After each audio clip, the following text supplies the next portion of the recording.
M K ഹജയുമായി ബന്ധപ്പെട്ട ഓർമ്മകൾ നമ്മൾ ഷെയർ ചെയ്യുക, അതാണ് നമ്മൾ ഉദ്ദേശിക്കുന്നത്. പിന്നെ അതിൽ നിങ്ങൾ എം കെ ഹജയെ ആദ്യമായി കാണുന്നത്, അതേപോലെ ഇപ്പോൾ നിങ്ങൾ ഇ കെ മൗലവിയുമായി ബന്ധപ്പെട്ട ഒരു പാരമ്പര്യം ഉണ്ടല്ലോ. അപ്പോൾ M K Haji E K മൗലവിയായിട്ട് ബന്ധമുണ്ടായിരുന്നു, അങ്ങനെയൊക്കെയാണ് ബന്ധങ്ങളൊക്കെ ഉണ്ടാകുന്നത്. അപ്പോൾ അതിലൊക്കെ എം കെ ഹജയുമായി ബന്ധപ്പെട്ട നിങ്ങളുടെ ഓർമ്മകളൊന്ന്.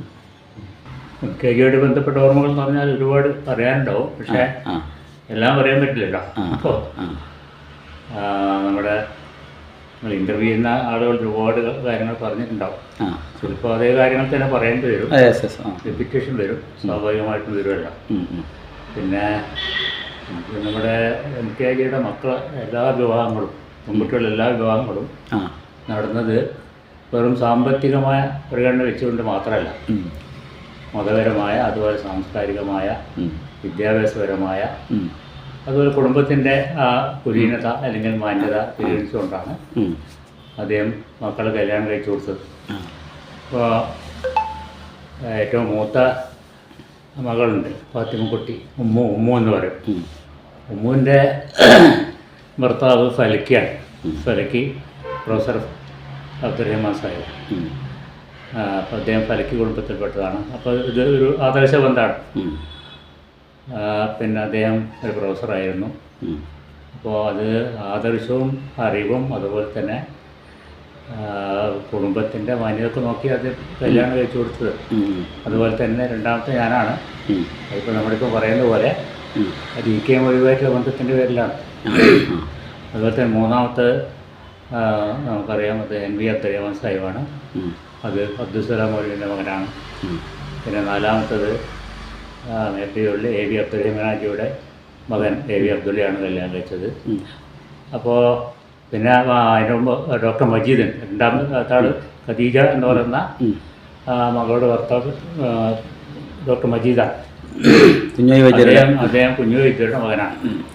ഞങ്ങൾക്കാണെങ്കിൽ സമ്പത്തിൻ്റെ ഒരു ഒന്നോ രണ്ടോ ആളുകൾ അത്രയേ ഉള്ളൂ. വലിയ നമ്മളൊന്നും അത്ര വലിയ സാമ്പത്തികമായിട്ടുള്ള ഇതല്ല. നമ്മൾക്ക് ഒരു മിഡിൽ ഹൈ, എന്നെ പറ്റി പറയുകയാണെങ്കിൽ ഒരു ഹൈ മിഡിൽ ക്ലാസ് എന്നൊക്കെ പറയാവുന്ന കുടുംബമാണ്. വളരെ സമ്പന്നരല്ല, അതേ സ്ഥലത്തിൽ വളരെ മോശമല്ല. അപ്പോൾ അത് കുടുംബത്തിൻ്റെ മാന്യത നോക്കും സ്വാഭാവികമായിട്ടും. പിന്നെ അതുപോലെ വിദ്യാഭ്യാസം, സംസ്കാരം, അറിവ് വിദ്യാഭ്യാസത്തിന് വളരെയധികം പ്രാധാന്യം കൊടുക്കുന്ന അദ്ദേഹം. മതബോധം, ആദർശം, ഇതൊക്കെയാണ് അദ്ദേഹം പരിഗണിച്ചിരുന്നത്. അങ്ങനെയാണ് ഞാൻ ആ കൂട്ടത്തിൽ വന്നത്. പിന്നെ ഇതിൽ വ്യക്തിബന്ധങ്ങളുണ്ട്, ആദർശപരമായിട്ടുള്ള വ്യക്തിബന്ധങ്ങളുണ്ടല്ലോ. അപ്പോൾ എൻ്റെ പിതാമഹനോ മാതാമഹനോ വന്ന ഉമ്മാൻ്റെ ഒക്കെയാണ്.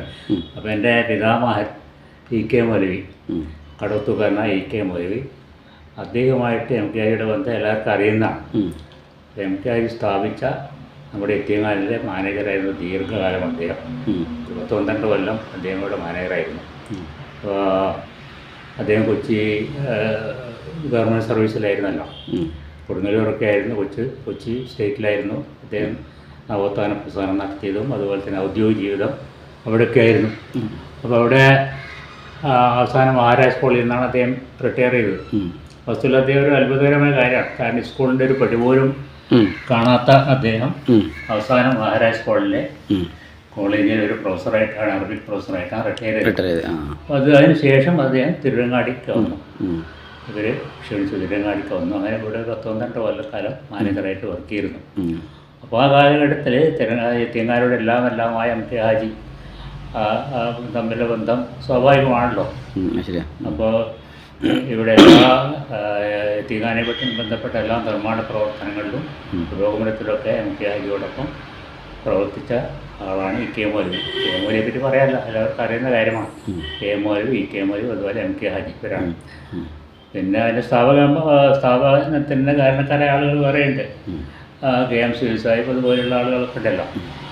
അപ്പോൾ കെ എം സി സാഹിബ് ഇവിടെ സ്ഥലത്തില്ലാത്ത ആളാണ്. അപ്പം സ്ഥലത്തില്ല, അദ്ദേഹം ഒരു പ്രേരണയായിരുന്നു.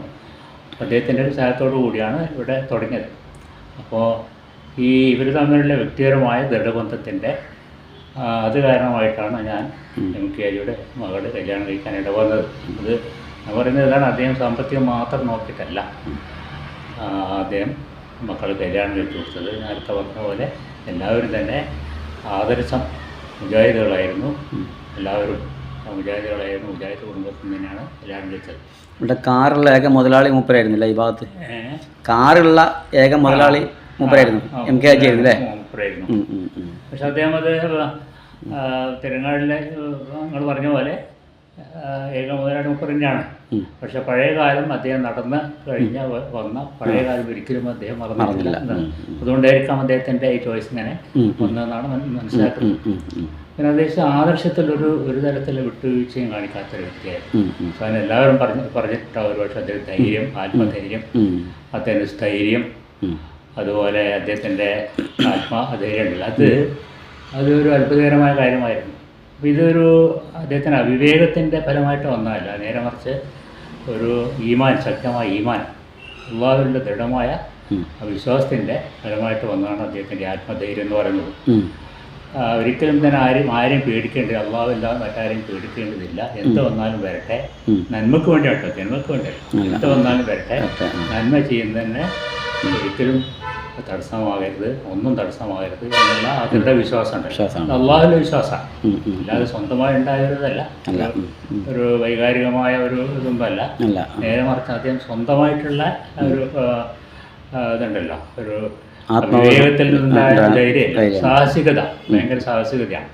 സാഹസികത ഒരുപാട് കാര്യങ്ങൾ ഇവിടെ പറഞ്ഞിട്ടുണ്ടാവും. അദ്ദേഹം വ്യക്തികൾ സ്ഥാപനങ്ങൾ തുടങ്ങിയതിൻ്റെ, നമ്മുടെ ഓരോ സ്ഥാപനവും തുടങ്ങിയത് ആ സാഹസികതയുടെ ഫലമാണ്.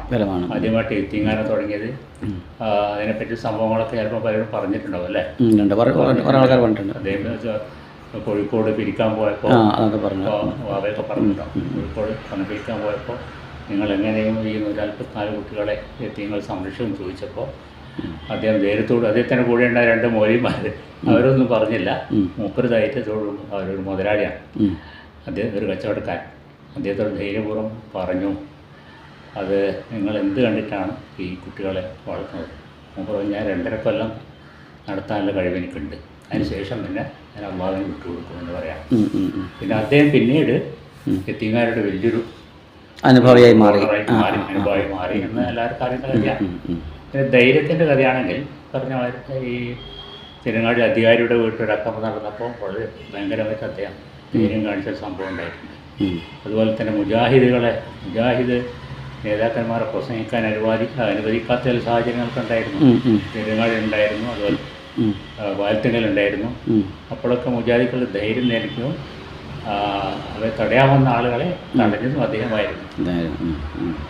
വരുന്ന വരട്ടെ, നമ്മൾ സംസാരിക്കും, നമ്മൾ പ്രബോധനം ചെയ്യും, ദേവത്വം നടത്തും എന്നുള്ള ആ ധൈര്യം കൊടുത്ത അദ്ദേഹമായിരുന്നു. അദ്ദേഹം തിരങ്ങാടി തന്നെ മുമ്പ് ഏതൊരു ഇവിടെ ഒരു റഷീദ് മൗലവി എന്ന മുസ്ലിയാർ എന്ന് പറഞ്ഞിട്ട് എത്തിയാനെതിരായിട്ട് പ്രസംഗിക്കുന്നു. അതിനെതിരായിട്ട് നിങ്ങൾ കേട്ടിട്ടുണ്ടാവും. അതിനെതിരായിട്ട് കെ മൗലിയും അതുപോലെ എനിക്കാലും കൂടി ഒരു പ്രസംഗ പരമ്പര നടത്തി മുജാഹിദ് പണ്ഡിതന്മാരുടെ. അപ്പോൾ നടത്തിയപ്പോൾ ഈ മറുപക്ഷത്തുള്ള റൗഡികൾ അതിനെ എതിർക്കാൻ വന്നു, ബഹളം ഉണ്ടായി.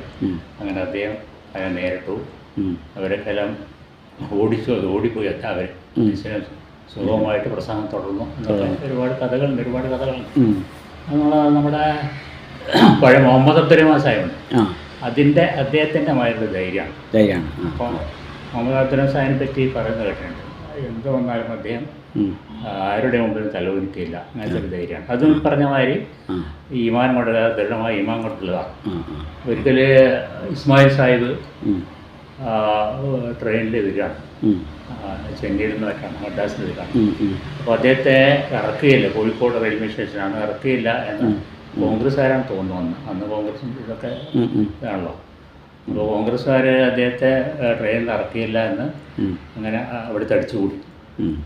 അപ്പോൾ അദ്ദേഹം വന്നു, അദ്ദേഹം ആ കമ്പാർട്ട്മെൻറ്റിൻ്റെ വാതിലിൻ്റെ അടുത്തെത്തിയപ്പോൾ ഇവരെന്തൊക്കെ ബഹളമൊക്കെ ഉണ്ടാക്കി. അപ്പോൾ എം കെ ഹാജി അവിടെ ഉണ്ടായിരുന്നു. അപ്പോൾ മൂപ്പർ കൈ പിടിച്ച് ഇറങ്ങിക്കൊണ്ടു വന്നു. യാതൊരു പ്രശ്നമില്ല, എതിർപ്പില്ല. അങ്ങനെ ഒരുപാട് സംഭവങ്ങൾ അദ്ദേഹത്തിൻ്റെ അപ്പോൾ അദ്ദേഹത്തിൻ്റെ ധൈര്യത്തിൻ്റെയും സാഹസികതയുടെയും ഫലമായിട്ട് ഒരുപാട് സ്ഥാപനങ്ങളുണ്ടായിട്ടുണ്ട്.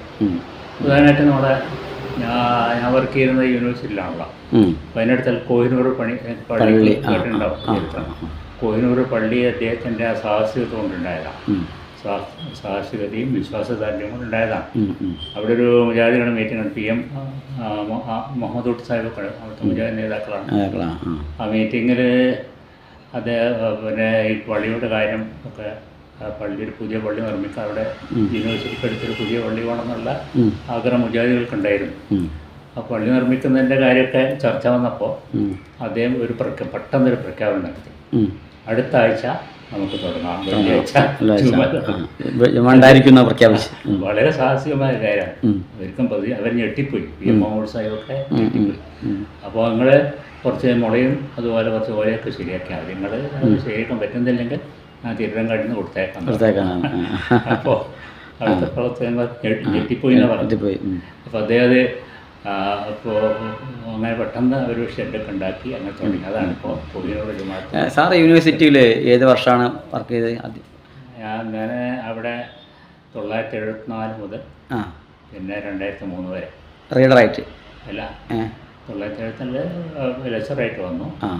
പിന്നെ റീഡറായി, പിന്നെ പ്രൊഫസറായി, പിന്നെ professor and head of the ഡിപ്പാർട്ട്മെൻറ്റായിട്ട് റിട്ടയർ ചെയ്യും യൂണിവേഴ്സിറ്റിയിൽ നിന്ന് അല്ലേ? അപ്പോൾ ഇത് ഞാൻ യൂണിവേഴ്സിറ്റി വരുന്നതിന് മുമ്പുള്ള സംഭവമാണ്. യൂണിവേഴ്സിറ്റി വരുന്നതിന് മുമ്പുള്ള സംഭവമാണ്. അപ്പോൾ അങ്ങനെ ഒരുപാട് ഇപ്പോൾ നമ്മുടെ തീങ്ങാന ക്യാമ്പസിൽ ഓരോ സ്ഥാപനം അങ്ങനെ പെട്ടെന്ന് ശരിക്ക് PSMO കോളേജ് പോലെ മറ്റ് സ്ഥാപനം അവർ ഗവൺമെൻറ് പറഞ്ഞ സർക്കാർ അധികാരികൾ പറഞ്ഞ കണ്ടീഷനൊന്നും ഉണ്ടായിരുന്നില്ല. പക്ഷേ മാനേജ്മെൻറ്റിൻ്റെ അസത്യസന്ധതയും അതുപോലെ അതിൻ്റെ അമരക്കാരനായ MK ഹാജിയുടെ ആ ധൈര്യവും ആത്മവിശ്വാസമൊക്കെ കണ്ടുകൊണ്ടാണ് ഈ വരുന്ന കമ്മീഷൻ അംഗങ്ങളൊക്കെ അത് അപ്രൂവ് ചെയ്തത്. പിന്നീട് പുരോഗതിയൊക്കെ ഉണ്ടായി. ശരിയാണ്, എല്ലാ സ്ഥാപനങ്ങളും അങ്ങനെ ഉണ്ടായിരുന്നു. ഇങ്ങനെ തന്നെ ഉണ്ടായത് നമ്മൾ പറഞ്ഞല്ലോ.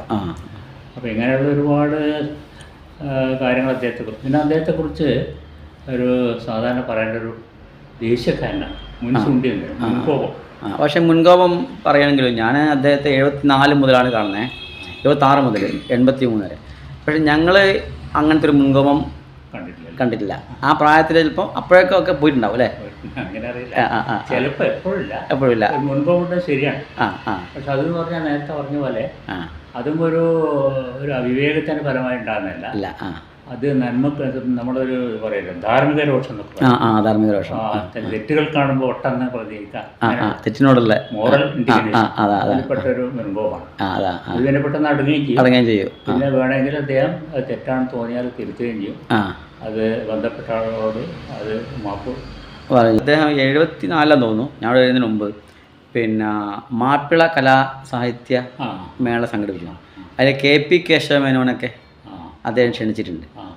അപ്പോൾ ഒരു മതസൗഹാർദ്ദത്തിന് വേണ്ടി ഉള്ള ഒരു നിലപാട് സ്വീകരിച്ച, പിന്നെ അതിൻ്റെ അപ്പോൾ പാവങ്ങളോടുള്ള അദ്ദേഹത്തിൻ്റെ ദയാപരമായ പെരുമാറ്റം അല്ലേ? പിന്നെ അദ്ദേഹത്തിന് അതിനകത്ത് സംരക്ഷണം എല്ലാവർക്കും അറിയുന്ന കാര്യമാണ്. മാത്രമല്ല സമൂഹത്തിലെ പാവങ്ങളോട് ഏത് മതക്കാരായാലും അത് അദ്ദേഹം കാണിക്കുന്ന ആ ഔദാര്യവും സ്നേഹവും സഹായമൊക്കെ ശ്രദ്ധിച്ചിട്ടുണ്ട്. നേരിട്ട് കണ്ടാണല്ലോ അല്ലേ? അദ്ദേഹം നമ്മുടെ ഒരു കല്യാണം, നമ്മളൊക്കെ വലിയൊരു കല്യാണമായിരുന്നു. ഞാൻ ബാപ്പു അബ്ദുൽ സമദ് അന്ന് കല്യാണത്തിന് വന്ന അദ്ദേഹത്തിൻ്റെ ഒരു പഴയൊരു സ്നേഹിതനുണ്ട്, പഴയ പാവപ്പെട്ട ഒരാളാണ്. അപ്പോൾ അദ്ദേഹത്തിന് സാധാരണ രീതിയിൽ അങ്ങനെ ആൾ വന്ന് ശ്രദ്ധിക്കില്ലല്ലോ. മൂപ്പർ അദ്ദേഹത്തെ ഒരു സ്ഥലത്ത് കൂട്ടിക്കൊണ്ടുപോയി ഭക്ഷണം കൊടുത്ത്, അപ്പോൾ അത് അദ്ദേഹം കഴിച്ച് തീരുന്നവരെ അവിടെ നിന്നു. എന്നിട്ടാണ് അദ്ദേഹം പോയത്. അതൊരു ഉദാഹരണം. അങ്ങനെ ഒരുപാട് സംഭവങ്ങളുണ്ട്. അദ്ദേഹത്തെ ബഹുമാനിച്ചു, വേണ്ട രൂപത്തിൽ അല്ലേ? വേണ്ട രൂപത്തിൽ ബഹുമാനിച്ചു. ഒരു പാവപ്പെട്ട മനുഷ്യനാണ്, പക്ഷെ പഴയ ഒരു പരിചയക്കാരനാണ്. അവിടെ ഒരു ആഴ്ചപ്പാപ്പ എന്നൊരാൾ വരുത്തുന്നത് അവിടെ വീട്ടിൽ കേട്ടിട്ടുണ്ടല്ലേ? ശരി. ഇവിടെ നമ്മുടെ അൽവിയാക്ക ഉണ്ടായിരുന്നു. അൽവിയാക്ക അളിയൻ തന്നെയാണ്. അറിയാം. അറിയാം. അൽവിയാക്കനെ കണ്ടിട്ടുണ്ട്. അൽവിയാക്ക. അപ്പോൾ അൽവിയാക്ക ഇതിൻ്റെ എല്ലാവരും സമഭാവന എന്ന് പറയുന്നുണ്ടല്ലോ. ഇസ്ലാം പറഞ്ഞ മുസാവാത്ത്, ഈക്വാലിറ്റി, അത് ശരിക്ക്. പിന്നെ തലശ്ശേരി താലൂക്ക് മുസ്ലിം ലീഗിൻ്റെ ഒരു സോവനീറിൽ MK ഹാജിക്ക് വലിയ പ്രാധാന്യത്തോടെ കൊടുത്തിട്ടുണ്ട്. മൂപ്പര് തലശ്ശേരി അല്ല ബന്ധപ്പെട്ടല്ലേ ലീഗിൻ്റെ രാഷ്ട്രീയ ബന്ധപ്പെട്ട് അവിടെ ഈ ലീഗിൻ്റെ ശാഖ തുടങ്ങുന്നതിൽ ഒരു പങ്കുവച്ചെന്ന് കേട്ടിട്ടുണ്ട്. കടവത്തൂർ ആ ഭാഗത്ത് അല്ലേ? തലശ്ശേരി ആ ഭാഗങ്ങളിലൊക്കെ. പിന്നെ എത്തിങ്കാന എവിടെയും സ്ഥാപനങ്ങളുടെയും ആ മൂല്യങ്ങൾ ഉണ്ടല്ലോ, അത് കാത്തു സൂക്ഷിക്കുന്നതെല്ലാം മാതൃക തുടങ്ങി വെച്ചത് MK ആണ്. പിന്നീട് വന്ന ആളുകളൊക്കെ അത് പിന്തുണയാണ് ചെയ്തത്, മാറ്റം വരുത്തിയിട്ടില്ല. അപ്പോൾ കോഴ വാങ്ങുക എന്നുള്ളത് ഏറ്റവും വലിയൊരു ഇതാണല്ലോ, ഇത് സാധാരണ സംഭവമായിട്ട് മാറിയിട്ടുണ്ട്. പക്ഷെ സദ്യ ഒരിക്കലും സമ്മതിച്ചില്ല. ചില ആളുകൾ കോളേജിൽ അഡ്മിഷന് വേണ്ടിയും അതുപോലെ കുട്ടികളെ കോഴ്സുകളിൽ അഡ്മിഷന് വേണ്ടി വലിയ പൈസയൊക്കെ ഓഫർ ചെയ്ത് വരാറുണ്ട്. പക്ഷെ അതൊക്കെ അദ്ദേഹം ഒരിക്കലും സ്വീകരിച്ചിരുന്നില്ല. നമുക്ക് നേരിട്ട് ചില അനുഭവങ്ങളൊക്കെ ഉണ്ട്. അദ്ദേഹത്തിൽ അതിലെ മതം ജാതിയൊന്നും അദ്ദേഹം നോക്കാറില്ല, കഴിയുന്നതും നമ്മുടെ ആളുകൾ കൊടുക്കും. എനിക്ക് തന്നെ അനുഭവമുണ്ട്. യൂണിവേഴ്സിറ്റി പ്രൊഫസറെ മകനോ മറ്റോ ഇവിടെ അഡ്മിഷൻ ഏതോ കോഴ്സിന് ഇവിടെ ദിവസങ്ങൾ അഡ്മിഷൻ വന്നപ്പോൾ അദ്ദേഹം എന്നെയും കൂട്ടി മുപ്പറെടുത്ത് പോയി. അപ്പോൾ ഇവിടെ മുപ്പർ വേറെ നോക്കിയിട്ടില്ല, പിന്നെ അത്യാവശ്യം മാർക്കൊക്കെ ഉണ്ട്. ഉടനെ മജീദാക്കാക്ക് ഫോൺ ചെയ്തു. അന്ന് മജീദാക്കാണ് സൂപ്രണ്ടൊക്കെ. അപ്പോൾ അത് അദ്ദേഹം അത് പെട്ടെന്ന് ശരിയായി കൊടുത്തു. അതിൽ നമ്മൾ അഡ്മിഷൻ തരൂല്ല എന്നുള്ള അങ്ങനെ പറയുന്നത് മറ്റു സ്ഥാപനങ്ങളാണെങ്കിൽ നിങ്ങൾക്ക് തരാൻ പറ്റില്ല. ക്രിസ്ത്യൻ സ്ഥാപനം അല്ലെങ്കിൽ NS സ്ഥാപനമൊക്കെ ആണെങ്കിൽ നിങ്ങളാൾക്ക് തരാൻ പറ്റില്ല എന്ന് പറയും. അങ്ങനെ ഒരുപാട് സംഭവങ്ങളുണ്ട്. അപ്പോൾ ഞങ്ങൾക്ക് മാത്രമുള്ളതാണ് എന്ന് അവർ പറയും. പക്ഷേ അതൊന്നുമില്ല. ഒരു കുട്ടി വന്നിട്ട് ഒരു ക്രിസ്ത്യൻ ഇത് തന്നെയാണെന്നറിയില്ല, അവനോട് വന്നിട്ട് അഡ്മിഷൻ കോളേജിന് വേണ്ടി വന്നതാണ്. അപ്പോൾ അവനോട് കാര്യങ്ങളൊക്കെ വിശദീകരിച്ചു കൊടുത്തു. അവന് മെറിറ്റിൻ്റെ അടിസ്ഥാനത്തിലാണ്, സംഭാവന ഒന്നുമില്ല. പിന്നെ അപ്പോൾ വന്ന് കണ്ടില്ല. പക്ഷെ നമുക്ക് അന്ന് ആ വീട്ടിൽ രാത്രി താമസിച്ചിട്ടാണ് പോയത്. പിന്നെ അത് കിട്ടിയിട്ടാൻ സാധ്യമല്ല. ഒരു ക്രിസ്ത്യൻ ചെറുപ്പക്കാരനാണ്. അപ്പം അങ്ങനെയുള്ളൊരു ഇതാണ്. അത് വലിയൊരു മാതൃകയായിരുന്നു. ആ വ്യക്തിത്വം വലിയൊരു മാതൃകയാണ്. പിന്നെ അദ്ദേഹം നേരത്തെ പറഞ്ഞ പോലെ നിഷ്കളങ്കനും ശുദ്ധനൊക്കെ ആയിരുന്നു. പക്ഷെ ആളുകളെ മനസ്സിലാക്കും. ഞാൻ പറഞ്ഞില്ല, പത്രക്കാര രീതി എന്നൊക്കെ. അതേസമയത്ത് ശുദ്ധത ട്യൂഷൻ ചെയ്തിട്ട് ചില ആളുകൾ അതുകൊണ്ട് ബിസിനസ്സൊക്കെ ആകുമ്പോൾ. അപ്പോൾ അങ്ങനെയൊക്കെ ഒരുപാട് കാര്യങ്ങളൊക്കെ നമുക്ക് പറ്റി പലരും പറഞ്ഞിട്ടുണ്ടാവും അല്ലേ. പിന്നെ എനിക്കാണെങ്കിൽ ഈ കെ മൗലവിയായിട്ടുള്ള ബന്ധമാണ് തീർച്ചയായിട്ടും ബന്ധത്തിലൂടെയാണ്. അതിൻ്റെ മുമ്പ് തന്നെ ഈ കല്യാണം കഴിക്കുന്ന മുമ്പ് തന്നെ മൂപ്പരെ കണ്ടെന്ന് പറഞ്ഞോളൂ. കാരണം മൂപ്പര എല്ലാവർക്കും പോലെ നമുക്കൊരു പേടിയാണ് ആ വ്യക്തിത്വം ഗംഭീരമൊക്കെ അതുകൊണ്ടുള്ള അടുക്കലില്ല. അപ്പോൾ കാണാറുണ്ട്. എൻ്റെ വിലുപ്പാൻ്റെ കൂടെ പോകുമ്പോൾ കാണാറുണ്ട്. പിന്നെ CA മൗലവിൻ്റെ വീട്ടിൽ ഞാൻ ചിലപ്പം വരാറുണ്ട്. CA മൗലവി മറ്റേ എൻ്റെ EK മൗലവിൻ്റെ പെങ്ങളെ മകളെയാണ് കല്യാണം കഴിച്ചു. കടത്തൂർ അപ്പോൾ ആ ബന്ധത്തിനായിട്ട് പോവാം. അപ്പോൾ CA മൗലവിൻ്റെ കൂടെ തന്നെ പോയിട്ട് ആചാര്യ കണ്ടിട്ടുണ്ട്.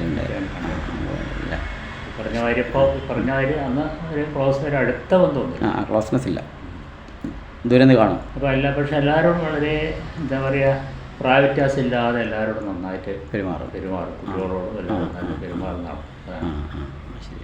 ദേഷ്യം എന്ന് പറയുന്നത് എപ്പോഴും ഇല്ല. അപ്പോൾ ഒരു മാതൃകയാണ്. എല്ലാ കാര്യത്തിലും മാതൃക തന്നെയായിരുന്നു. ഒരാൾ പെർഫെക്റ്റ് ആവില്ലല്ലോ, ദോഷം എല്ലാവർക്കും സ്വാഭാവികമാണ്, മാക്സിമം ആവില്ലല്ലോ. മാതൃകയുള്ള ചില വീട്ടിൽ ഇതൊക്കെ പോരായ്മകളൊക്കെ ഉണ്ടായേക്കാം. പക്ഷേ ഏറ്റവും വലിയ മാതൃകയാണ് എല്ലാവരും. പിന്നെ അദ്ദേഹത്തിൻ്റെ വേറൊരു കാര്യം പറയാനുള്ളത് അദ്ദേഹത്തിൻ്റെ ആദർശനിഷ്ഠയാണ്. ഇപ്പം ലീഗ് നേതാവായിരുന്നു. കേരളത്തിൽ തന്നെ ഒരു ലീഗ് നേതാവ്, കിങ് മേക്കർ എന്നൊക്കെ പറയാവുന്ന അദ്ദേഹം. അതുപോലെ മുജാഹിദ് പ്രസ്ഥാനത്തിൽ ഇസ്ലാഹി പ്രസ്ഥാനത്തിൻ്റെ നേതാവായിരുന്നു. ഇസ്ലാഹി പ്രസ്ഥാനം 1950 രൂപീകരിക്കുന്ന മീറ്റിംഗൊക്കെ ഉണ്ട് കോഴിക്കോട്. അതിലുണ്ടായിരുന്നു അദ്ദേഹം. അദ്ദേഹം കൂടിയാണ് മുജാഹിദ് ഉണ്ടാക്കുന്നത്. അപ്പോൾ മുജാഹിദും ലീഗും അദ്ദേഹത്തിൻ്റെ രണ്ട് പ്രിയപ്പെട്ട കോസുകളാണ്. പക്ഷേ ലീഗിന് വേണ്ടി ഒരിക്കലും തന്നെ ആദർശം അദ്ദേഹം വെല്ലുവിളിച്ചിട്ടില്ല. ദേശം എന്ന് പറയുന്നത് എപ്പോഴും ഇല്ല. അപ്പോൾ അപ്പോൾ ഒരു മാതൃക, മാതൃകയാണ്. എല്ലാ കാര്യത്തിലും മാതൃക തന്നെയായിരുന്നു. മാതൃകയാണ്.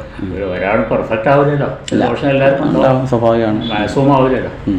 മാതൃകയുള്ള ചില വീട്ടിൽ ഇതൊക്കെ പോരായ്മകളൊക്കെ ഉണ്ടായേക്കാം. പക്ഷേ ഏറ്റവും വലിയ മാതൃകയാണ് എല്ലാവരും. അത് പിന്നെ അദ്ദേഹത്തിൻ്റെ വേറൊരു കാര്യം പറയാനുള്ളത് അദ്ദേഹത്തിൻ്റെ ആദർശനിഷ്ഠയാണ്. ഇപ്പം ലീഗായിരുന്നു, ലീഗ് നേതാവായിരുന്നു. കേരളത്തിൽ തന്നെ ഒരു ലീഗ് നേതാവ്, കിങ് മേക്കർ എന്നൊക്കെ പറയാം. അത് മുജാഹിദ് പ്രസ്ഥാനത്തിൽ ഇസ്ലാഹി പ്രസ്ഥാനത്തിൻ്റെ നേതാവായിരുന്നു. ഇസ്ലാഹി പ്രസ്ഥാനം 1950 രൂപീകരിക്കുന്ന മീറ്റിംഗ് ഒക്കെ ഉണ്ട് കോഴിക്കോട്. അതിലുണ്ടായിരുന്നു അദ്ദേഹം. അദ്ദേഹം കൂടിയാണ് മുജാഹിദ് ഉണ്ടാക്കുന്നത്. അപ്പോൾ മുജാഹിദും ലീഗും അദ്ദേഹത്തിൻ്റെ രണ്ട് പ്രിയപ്പെട്ട കോഴ്സുകളാണ്. പക്ഷേ ലീഗിന് വേണ്ടി ഒരിക്കലും തന്നെ ആദർശം അദ്ദേഹം വെല്ലുവിളിച്ചിട്ടില്ല. മുജാഹിദിൻ്റെ പ്രശ്നം വരുമ്പോൾ മുജാഹിദ് അതാണ്. അപ്പോൾ ഒരു സംഘടനത്തിൻ്റെ ആവശ്യമില്ല എന്നുള്ളതായിരിക്കും അദ്ദേഹത്തിൻ്റെ ധാരണ. അദ്ദേഹം ഈ ലീഗ് മീറ്റിങ്ങുകളിലൊക്കെ അദ്ദേഹം ഖുർആൻ സുന്നത്തും പറയും. അപ്പോൾ ചില ആചാര്യങ്ങളെന്ന് രാഷ്ട്രീയ ലീഗിൻ്റെ മീറ്റിങ്ങിൽ ഖുർആൻ സുന്നത്ത് പറയും. ഖുർആൻ സുന്നത്തും അടിസ്ഥാനം അല്ലേ നമ്മുടെ അടിസ്ഥാനം, അതനുസരിച്ചല്ലേ നമ്മുടെ പാർട്ടി പോകേണ്ടത് എന്ന് അദ്ദേഹം പറയും. ഖുർആൻ സുന്നത്താണ് എപ്പോഴും പറയും. ഞാൻ 76 വന്നപ്പം ആദ്യമായി അദ്ദേഹം യോഗത്തിൽ പ്രസംഗിക്കുകയാണ്. അപ്പോൾ യോഗത്തിൽ ഞാൻ കുട്ടികളുടെ യോഗത്തിൽ മൂപ്പര് അധ്യക്ഷം വഹിക്കും, പ്രസംഗം ചെയ്യും. മൂപ്പര് എല്ലാ മക്കളെ പ്രസംഗം കേൾക്കും. മൂപ്പര് ആദ്യം പ്രസംഗിക്കും, ലാസ്റ്റ് മൂപ്പര് ഉപദേശം ഉണ്ടാവും.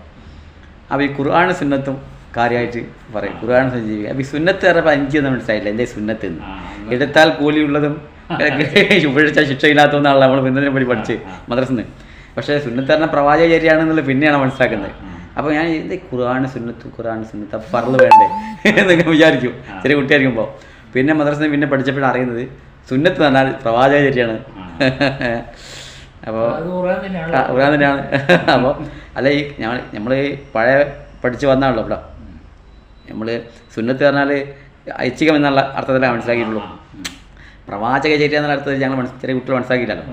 പിന്നീട് മനസ്സിലാക്കുന്നത് ഈ സുന്നത്ത് എന്ന് പറഞ്ഞാൽ ഇതാണെന്ന്. ഖുർആൻ സുന്നത്ത് നിരന്തരം പറയുമല്ലോ. പിന്നെ ഒന്നുണ്ട്, അദ്ദേഹം നമ്മൾ ആദർശം എവിടെ പറയാൻ തയ്യാറാണ്. നമ്മളെ ഈ തങ്ങന്മാരൊക്കെ അദ്ദേഹത്തിന് വലിയ ബഹുമാനം ആദരാണ്.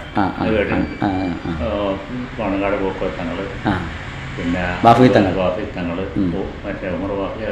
പക്ഷെ അവർ ഈ ആദർശത്തിൻ്റെ കാര്യം വരുമ്പോൾ അവരോട് ധൈര്യത്തോട് തുറന്നു പറയും. അപ്പോൾ വാഫിത്വങ്ങളൊന്നും പറയില്ല. നമുക്ക് വളരെ ജയന്മാരാണ്. ഉമർ വാഫിക്ക് ഞാൻ കണ്ടിട്ടുണ്ട്. ഉമർ വാഫി ചിലപ്പോൾ തട്ടും. ഇപ്പോൾ മുജാഹിദ്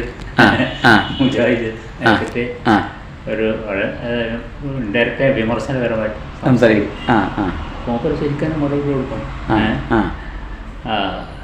ഉമർ വാഫിക്കാണ് കുറച്ചും കൂടി എങ്ങാണല്ലോ കുറച്ച് സുന്നി സംസ്ഥാന ആളല്ലോ.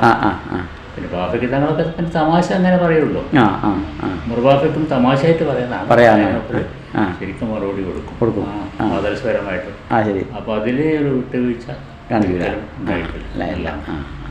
എവിടെയും ഖുർആൻ സുന്നത്താണ്. മൂപ്പര വീക്ഷണത്തിൽ ലീഗും ഖുർആൻ സുന്നത്തും അനുസരിച്ചാണ്. അതായത് ഖുർആൻ സുന്നത്ത് അനുസരിച്ചാണല്ലോ ഈ സമുദായത്തിന് നന്മക്ക് വേണ്ടി പ്രവർത്തിക്കേണ്ടി. അതിനാണല്ലോ ആ രൂപത്തിലുള്ളൊരു നിലപാടാണ്. പക്ഷെ അതിനനുസരിച്ച് നമ്മുടെ ലീഗുകാർ പോകുന്നില്ല. പിന്നെ ഇപ്പോൾ ഇസ്മായിൽ സാഹിബും MK ഹാജിയും ഇവരൊക്കെ തന്നെ കണ്ട കാഴ്ചപ്പാടിൽ അല്ല, മറിച്ച് ഉപയോഗപ്പെടുത്തുക എന്നുള്ള കാഴ്ചപ്പാടിലാണ്. ഇവർ നേതൃത്വം കൊടുക്കുക എന്നുള്ള കാഴ്ചപ്പാടിലും എങ്ങനെ പ്രശ്നം പരിഹരിക്കുക എന്നുള്ള കാഴ്ചപ്പാടിലാണ് വലിയ ടവറിംഗ് പേഴ്സണാലിറ്റി ചെയ്ത്. പക്ഷെ സാധാരണ ലീഡർമാരെന്ന് വെച്ചാൽ ഇതിനെ ഉപയോഗപ്പെടുത്തി എന്തെങ്കിലും നേടുക എന്നുള്ളത് അത് MK ഹാജിക്ക് അറിഞ്ഞാലോ. ഇപ്പോഴത്തെ രാഷ്ട്രീയം എല്ലാ പാർട്ടികളും കറക്റ്റായി പോയല്ലോ. അതാണ് കൂടുതൽ ലീഗിനെ ഒഴിവാക്കാൻ പറ്റില്ല. പക്ഷേ ഇപ്പോഴും എനിക്ക് തോന്നുന്നത് ലീഗാണ് ഏറ്റവും മെച്ചെന്നാണ്.